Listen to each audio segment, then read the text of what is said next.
আওয়ামী লীগ যদি মধ্য সময়ে ইলেকশনে আসে কোনো কারণে, যদি বিএনপি তারেক রহমান সাহেব এবং আইন যদি আওয়ামী লীগকে পলিটিক্স করার প্রশ্রয় দেয়, দেখা যাবে এদের বাড়ি কোথায়, এরা ইলেকশনেই বা ফ্রি ইলেকশনেই বা কয়টা সিট পায়, এটা দেখা যাবে যদি আওয়ামী লীগ কোনো কারণে আসে। আমরা বলবেন আওয়ামী লীগ আসবে কিনা, আপনি চান আওয়ামী লীগ আসবে কিনা, সেটা আমার দেশের আইন জানে, আদালত জানে, আর আমার দেশের বিএনপির সরকারের নেতৃত্ব জানে, আমি জানি না। তবে আমি মনে করি আওয়ামী লীগ না আসলেও মুক্তিযুদ্ধের কথা বলে এরকম একটা তৃতীয় সংগঠন এখানে দাঁড় করানো উচিত, যাতে করে এই যে রাজাকারের বাচ্চারা যে এখন বাঘ বাকুম করতেছে, আমি আবারও বললাম বাঘ বাকুম করতেছে, একটা তৃতীয় শক্তি যদি মুক্তিযুদ্ধের পক্ষে আসতো, রাজাকারের বাচ্চারা গড়ে ঢুকে যায়। ছাত্র শিবিরকে ছাত্র শিবির হিসাবে দেখি, এরা ওই যে তাদের শিবিরের বড় ভাই ছিল, পূর্ব নাম ছিল ছাত্র সংঘ, যারা ছাত্র শিবির এখন করে তাদের পূর্ব নামটা ছিল ৭১ সনের ছাত্র সংঘ, যারা আলবদরের নেতা ছিল, সব নিজামী সাহেব, মুজাহিদ শাহরা, ওই কামরুজ্জামানরা যাদের ফাঁসি হয়েছে, আমি চ্যালেঞ্জ করলাম, আমি মুক্তিযোদ্ধা হিসাবে এরা সব মানুষকে ধর্ষণ করছে। ওই যে আজকে আজহার সাহেব বাইরে আইছে, তার নামে ১১৯টা মেয়ের পাকিস্তানিদেরকে দিয়া নিজে সহ ১১৯টা মেয়েকে দর্শন করার জন্য তার ফাঁসি হয়েছিল এবং হত্যা করার জন্য।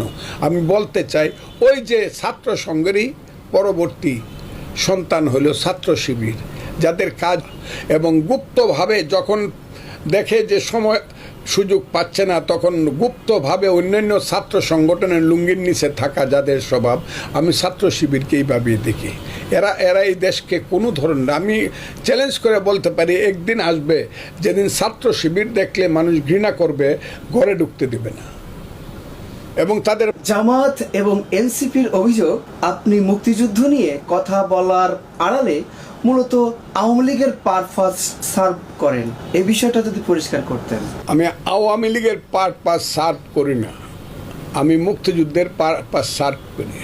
সেই মুক্তিযুদ্ধের পারপাস সার্ভ করতে গিয়ে যদি অতীতের কোনো আওয়ামী লীগ নেতৃত্বের নাম আইসা যায় বা ইতিহাস আইসা যায়, কারণ মুক্তিযুদ্ধটা সংগঠিত করছে আওয়ামী লীগ, সংগঠিত করছে, যুদ্ধটা সব আওয়ামী লীগ করছে, এটা আমি বলবো না।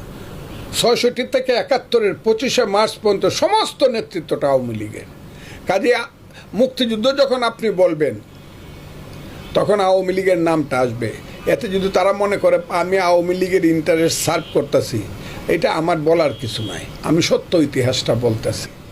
আওয়ামী লীগ যদি মধ্য সময়ে ইলেকশনে আসে কোনো কারণে, যদি বিএনপি তারেক রহমান সাহেব এবং আইন যদি আওয়ামী লীগকে পলিটিক্স করার প্রশ্রয় দেয়, দেখা যাবে এদের বাড়ি কোথায়, এরা ইলেকশনেই বা ফ্রি ইলেকশনেই বা কয়টা সিট পায়, এটা দেখা যাবে যদি আওয়ামী লীগ কোনো কারণে আসে।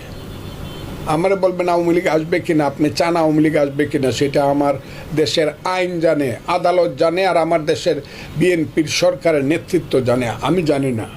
তবে আমি মনে করি আওয়ামী লীগ না আসলেও মুক্তিযুদ্ধের কথা বলে এরকম একটা তৃতীয় সংগঠন এখানে দাঁড় করানো উচিত, যাতে করে এই যে রাজাকারের বাচ্চারা যে এখন বাঘ বাকুম করতেছে, আমি আবারও বললাম বাঘ বাকুম করতেছে, একটা তৃতীয় শক্তি যদি মুক্তিযুদ্ধের। এনসিপির নাহিদ ইসলাম আপনাকে ইঙ্গিত দিয়ে বলেছেন মুজিব বাহিনীর সদস্য মানেই মুক্তিযোদ্ধা নয়। এই যে একটা ছেলে, এইগুলো মানুষের প্রস্রাবের নিচে পড়ে থাকবো, এইসব ছেলে পেলে, এরা কি বুঝে, মুজিব বাহিনী কি বুঝে, মুক্তি বাহিনী কি বুঝে, মুক্তিযুদ্ধই কি বুঝে, এরা কি বুঝে? এদের কথার আমার উত্তর দিতে, মুজিব বাহিনী মুক্তি বাহিনী নয়, মুজিব বাহিনী হলো রিয়েল চক্ষুষ্মান মুক্তিযোদ্ধা, রিয়েল চক্ষুষ্মান।